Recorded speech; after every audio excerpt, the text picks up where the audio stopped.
I'm out with eTrailer. If you're looking for a set of chains that are going to give you just a little bit more traction for those emergency case scenarios, or you're looking for something just to stay legal in your state that's not going to take up a whole lot of room in your 2024 Hyundai Kona, then our Glacier Chains Tire Chains are going to be a great choice for you.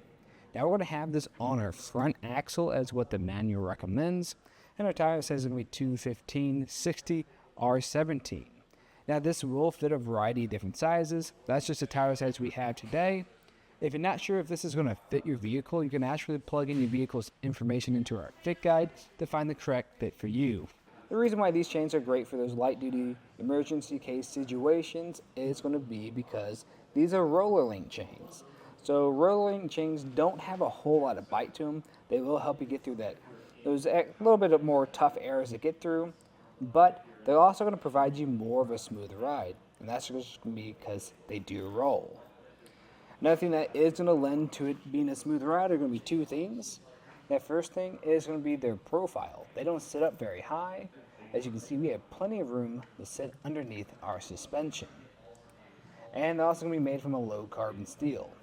Low carbon steel is a softer metal, so they might not last a whole lot of uses if you're constantly using them. But when you are driving around with them, when they are bumping into those rocks or whatever you're driving over, they're going to give you more of a soft ride. We're also going to have this ladder pattern design to them. That ladder pattern design is going to give us more traction when we're stopping and starting. And at the bottom, you'll see how these connect or really tighten into place. And we're going to have these metal blocks that go into this channel that secure down. Now that is pretty difficult to make that connection on the backside, so definitely keep that in mind. These chains are going to come in a set of two in this pretty light duty bag. Now these are some pretty light chains, so they shouldn't cause too much damage to it if you use them a few times. What I would think about though is trying to store them back in here, because these chains are pretty springy, and this is a pretty small bag, so trying to get it back in here can be pretty difficult. I've definitely done it a few times, and it doesn't get easier than the first time. So if you want something that is going to be an easier process, I'd recommend investing in a small tote. Another chain to really think about too, because like I said earlier, that bag's not very big, and making those connections on the back side is going to be pretty difficult. I'd recommend a chain from Titan Tire Chains, and that's going to be one that comes with a rubber tensioner. What's nice about that is, first off, it comes with that rubber tensioner, which is going to pull out a lot of the slack. Because what can happen when you're driving on the road is your chains are probably going to shift, and once they shift, they usually loosen up a bit too. So having a rubber tensioner on there is going to constantly apply pressure to this and tension so they don't loosen up. The second thing is all the connections on that other set of chains are going to be made from the front side, so it's going to be a lot easier to do. Now, if you are curious to see what this one's process looks like to install them, just stay tuned and we'll walk you through the process. To start off the installation, I'm going to lay out my chains and grab some gloves just to make this easier. Now, if you are doing this for the first time, I recommend staying home and trying this out, because you don't have to want to try to figure this out on the side of the road in the middle of a blizzard. But what we're looking for is to make sure there's no damages to the links and nothing's twisted up. We also want to make sure it's in the right orientation, so we're going to have some hooks. Going to have the cutoff on the top. If I actually flip this around, it'll be a little bit hard for you to see. It's going to say tire side on the bottom of it. So we want it to look just like this. Once you've done that, we can go to the center of these chains, pick them up, and drape them over the tire.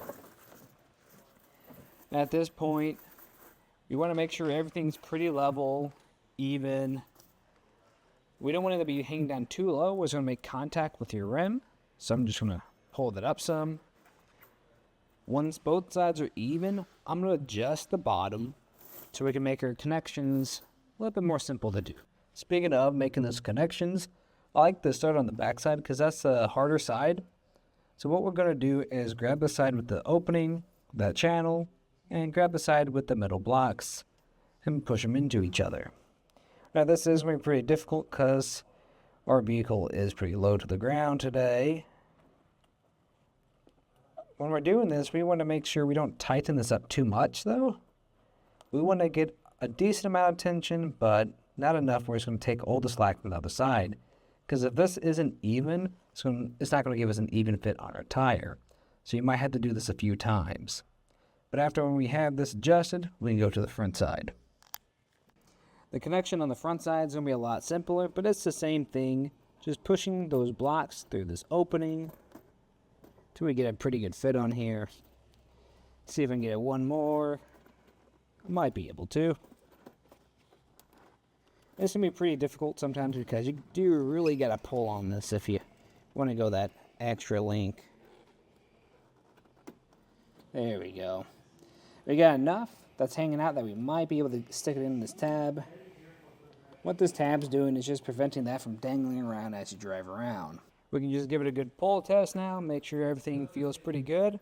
I like the way it feels, but just in case, I'm going to grab a rubber tensioner and start putting it on. What this is going to help do is just kind of make sure everything stays on here tight. When I'm doing this, I like to put it on in a star pattern. And when you do place it on, try to make sure those hooks are facing away from your tire, just so they don't puncture anything. With this on, give it another pull test. Make sure it feels pretty good. Repeat that on the other side, and then I recommend backing up or pulling forward some just to make sure nothing's shifting and you still have a good fit. But that's just a look at some of the features and the installation of the Glacier Chain Tire Chains on our 2024 Hyundai Kona. I'm Matt. Thanks for watching.